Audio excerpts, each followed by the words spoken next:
Please welcome to speak to us the funniest man on earth, a performer of legendary comic genius, a children's book author of profound depth, an individual of enormous compassion who is doing so much to make our world a better place, the great Jim Carrey.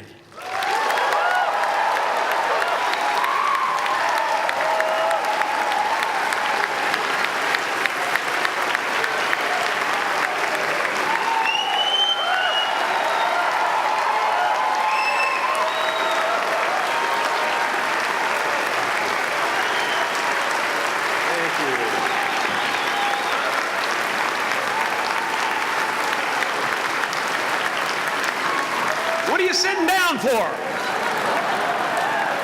I was going to milk that for a while. You guys can stretch that out in post, right? You can make that longer in the edit. Thank you, Bevin. Thank you all. Jai Guru Dev.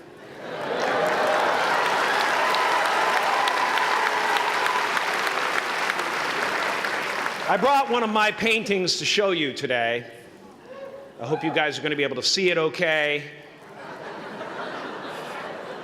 It's not one of my bigger pieces, so you might want to move down front. Get a good look at it.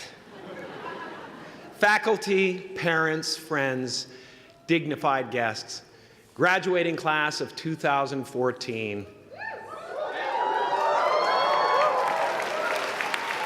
And all the dead baseball players coming out of the corn to be with us today. After the harvest, there's no place for them to hide. Fields are empty. There's no cover there. I'm here to plant a seed today, a seed that will inspire you to move forward in life with enthusiastic hearts and a clear sense of wholeness. The question is, will that seed have a chance to take root, or will I be sued by Monsanto and forced to use their seed?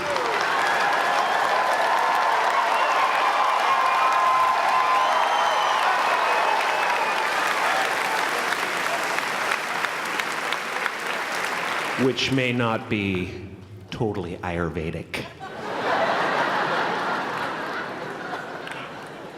Excuse me if I seem a little bit low energy today, whatever this is.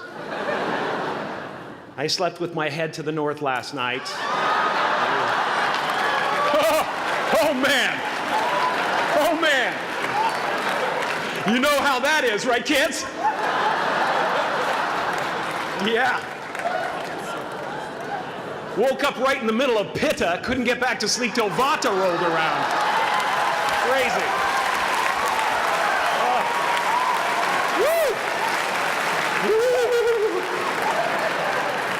But I didn't freak out, you know.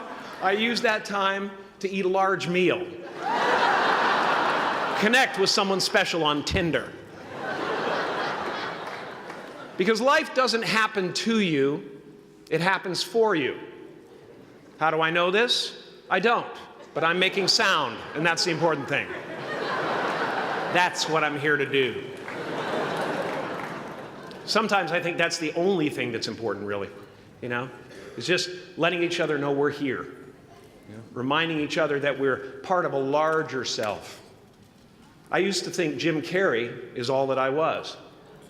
Just a flickering light, a dancing shadow, the great nothing masquerading as something you can name.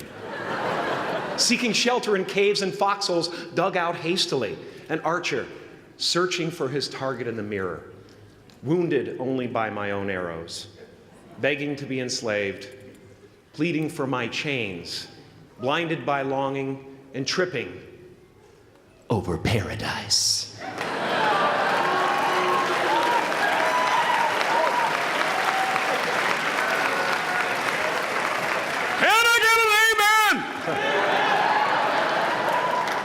You didn't think I could be serious, did you? I don't think you understand who you're dealing with. I have no limits.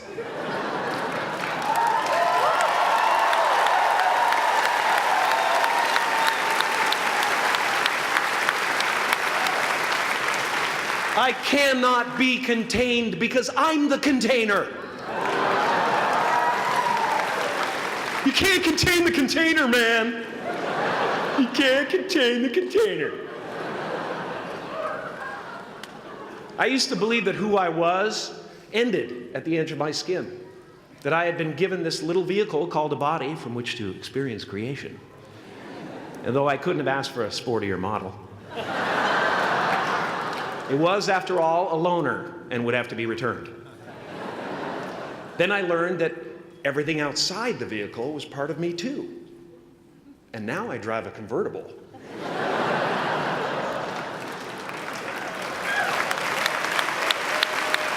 Yeah, man. Top down, wind in my hair. Woo! I am elated and truly, truly, truly excited to be present and fully connected to you at this important moment in your journey. I hope you're ready to open the roof and take it all in. Okay, 4 more years then. They're obviously not ready. Just need some more cooking.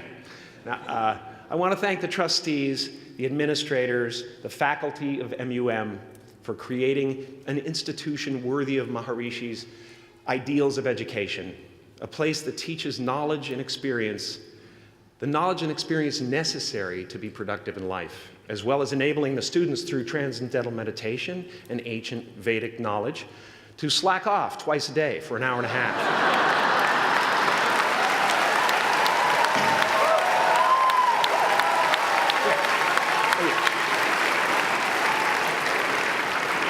Don't think you're fooling me. But I guess it has some benefits. It does allow you to separate who you truly are and what's real from the stories that run through your head. You have given them the ability to walk behind the mind's elaborate set decoration and to see that there's a huge difference between a dog that is going to eat you in your mind and an actual dog that is going to eat you.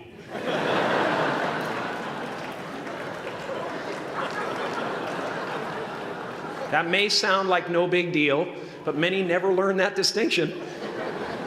And they spend a great deal of their lives living in fight or flight response. I'd like to acknowledge all of you wonderful parents. Way to go. What a fantastic job you've done. For your tireless dedication, your love, your support, most of all, for the attention that you paid to your children. I have a saying, beware the unloved, because they will eventually hurt themselves or me. But when I look at this group here, you know, I feel really safe. I do. I'm just going to say it. My room is not locked. My room is not locked. No doubt some of you will turn out to be crooks. But white-collar stuff, you know, Wall Street, that type of thing, you know, crimes committed by people with self-esteem. Stuff parents can still be proud of in a weird way. And to the graduating class of 2017, -3, you didn't let me finish. Congratulations. Yes, give yourself a round of applause, please. Please.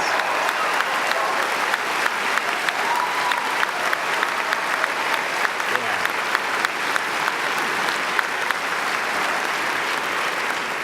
You are the vanguard of knowledge and consciousness, a new wave in a vast ocean of possibilities.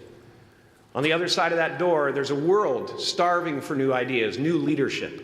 I've been out there for 30 years. She's a wildcat. Oh, she'll rub up against your leg and purr until you pick her up and start petting her, and then out of nowhere, she'll swat you in the face.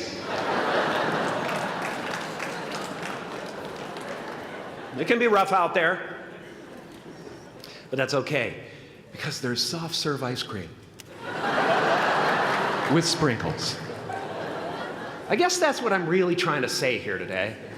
Sometimes it's okay to eat your feelings.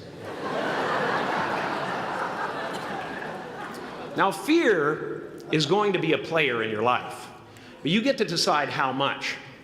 You can spend your whole life imagining ghosts, worrying about the pathway to the future, but all there will ever be is what's happening here, and the decisions we make in this moment, which are based in either love or fear. So many of us choose our path out of fear disguised as practicality. What we really want seems impossibly out of reach and ridiculous to expect, so we never dare to ask the universe for it. I'm saying I'm the proof that you can ask the universe for it. Please.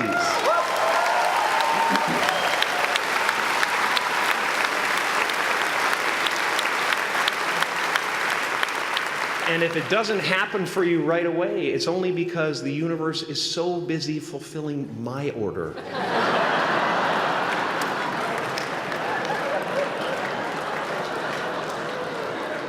Party size!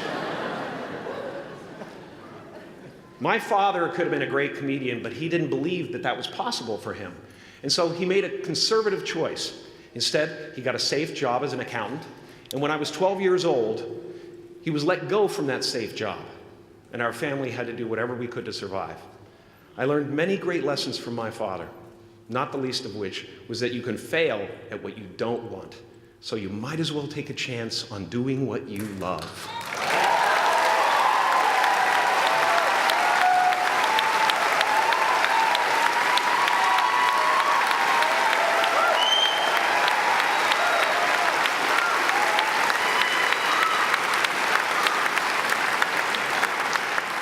It's not the only thing he taught me, though.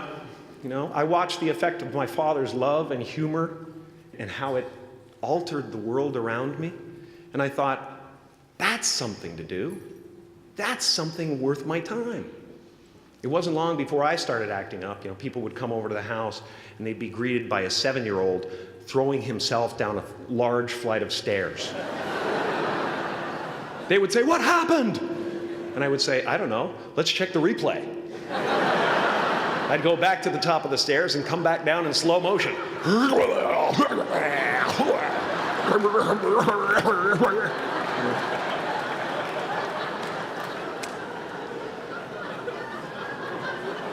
It was a very strange household. My father used to brag that I wasn't a ham, I was the whole pig. And he treated my talent as if it was his second chance.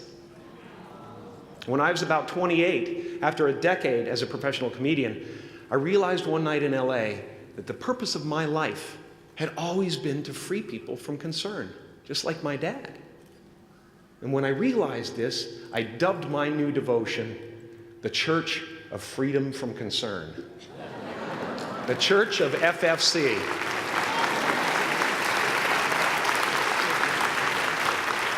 And I dedicated myself to that ministry. What's yours? How will you serve the world? What do they need that your talent can provide? That's all you have to figure out. As someone who's done what you're about to go and do, I can tell you from experience, the effect you have on others is the most valuable currency there is.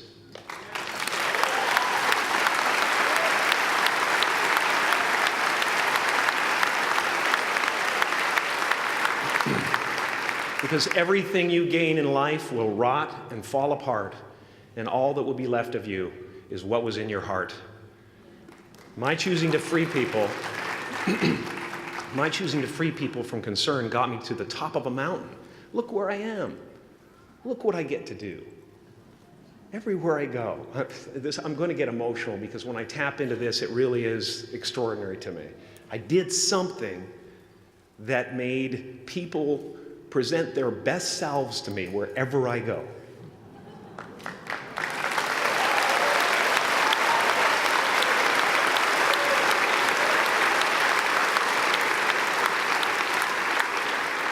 I am at the top of the mountain, and I was, and the only one I hadn't freed was myself, and that's when my search for identity deepened. I wondered who I'd be without my fame. Who would I be if I said things that people didn't want to hear? Or if I defied their expectations of me? What if I showed up to the party without my Mardi Gras mask and refused to flash my breasts for a handful of beads? I'll give you a moment to wipe that image out of your mind. But you guys are so ahead of the game. You already know who you are.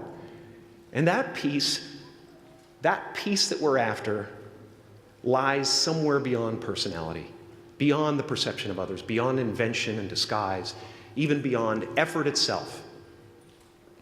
You can join the game, fight the wars, play with form all you want, but to find real peace, you have to let the armor go.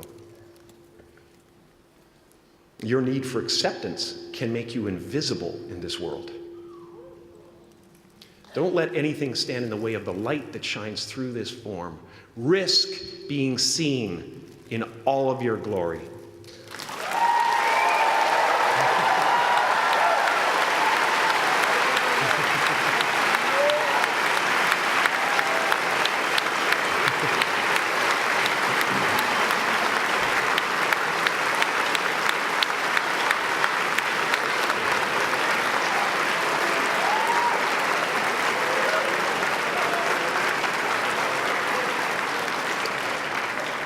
It's not big enough. This painting is big for a reason. It's called high visibility. It's about picking up the light and daring to be seen. Here's the tricky part. Everyone is attracted to the light. The party host up at the top, who thinks unconsciousness is bliss and is always offering to drink from the bottles that empty you. Misery below her. Despises the light, can't stand when you're doing well, wishes you nothing but the worst. The Queen of Diamonds, under him, needs a king to build her house of cards. And the hollow one down bottom there will cling to your leg and say, please don't leave me behind, for I have abandoned myself. Even those who are closest to you and most in love with you, the people you love most in the world, will find clarity confronting at times. This painting took me thousands of hours to complete. And when I was finished, thank you, thousands of hours, yes. I'll never get them back. I'll never get them back. I worked on this for so long. I was weeks and weeks like a madman alone on the scaffolding. And when I was finished, one of my friends said, this would be a cool blacklight painting. So I started over.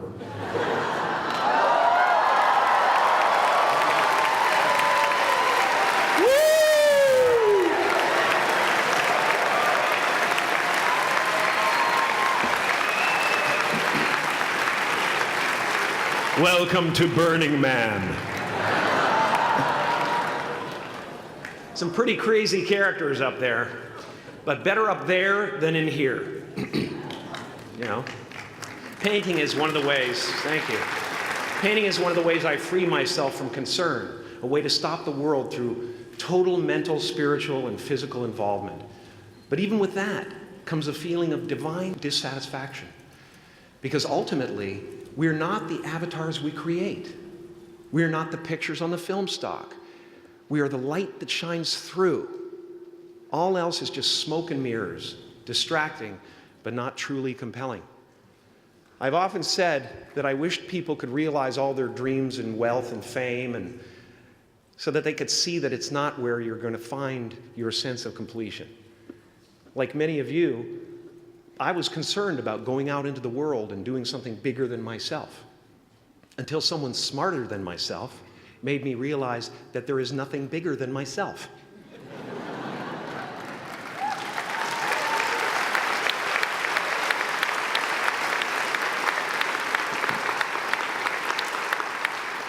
My soul is not contained within the limits of my body. My body is contained within the limitlessness of my soul, one unified field.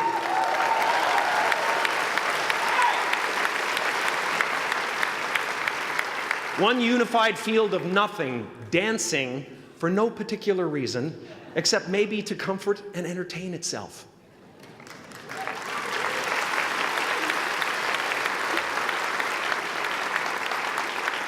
As that shift happens in you, you won't be feeling the world, you'll be felt by it. You'll be embraced by it. Now I'm always at the beginning. I have a reset button, and I ride that button constantly. Once that button is functioning in your life, there's no story that the mind could create that will be as compelling. The imagination is always manufacturing scenarios, both good and bad, and the ego tries to keep you trapped in the multiplex of the mind.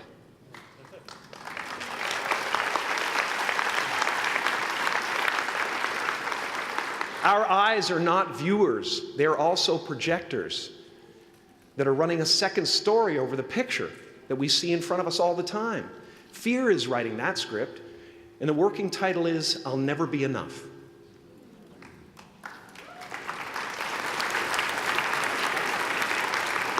Now you're going to look at a person like me and say, how could we ever hope to reach those kind of heights, Jim? How can we make a painting that's too big for our home? How do you fly so high without a special breathing apparatus? This is the voice of the ego. And if you listen to it, there will always be someone who's doing better than you. No matter what you gain, ego will not let you rest. It will tell you that you cannot stop until you've left an indelible mark on the earth, until you've achieved immortality. How tricky is this ego that it would tempt us with the promise of something we already possess?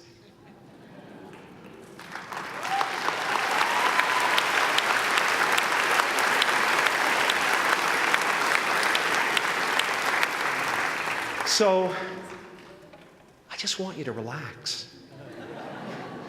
You know, that's my job.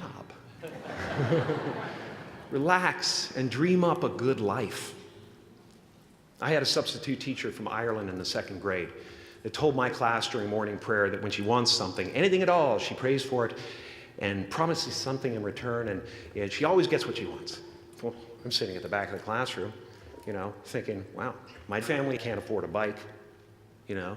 So I went home and I prayed for one. And I promised I would recite the rosary every night in exchange. Broke that promise. But 2 weeks later, I got home from school to find a brand new Mustang bike with a banana seat and Easy Rider handlebars. Yeah. From fool to cool. My family informed me that I had won the bike in a raffle that a friend of mine had entered my name in without my knowledge whatsoever. So that type of thing has been happening to me ever since. And as far as I can tell, it's just about letting the universe know what you want and working toward it while letting go of how it comes to pass.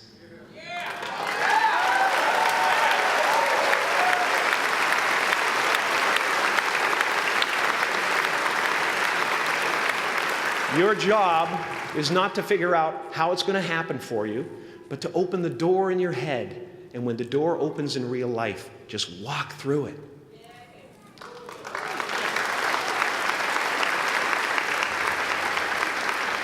And don't worry if you miss your cue, because there's always doors opening. They keep opening.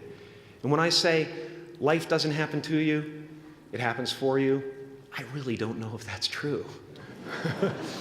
I'm just making a conscious choice to perceive challenges as something beneficial so that I can deal with them in the most productive way. You'll come up with your own style. That's part of the fun. Oh, and why not take a chance on faith as well?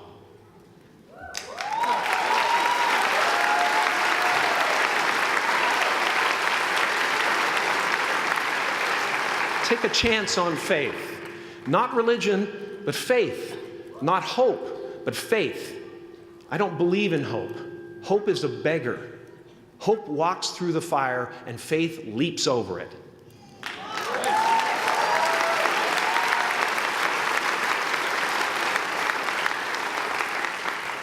You are ready and able to do beautiful things in this world. And after you walk through those doors today, You will only ever have two choices, love or fear. Choose love, and don't ever let fear turn you against your playful heart. Thank you so much. Thank you, Dad. I'm so honored.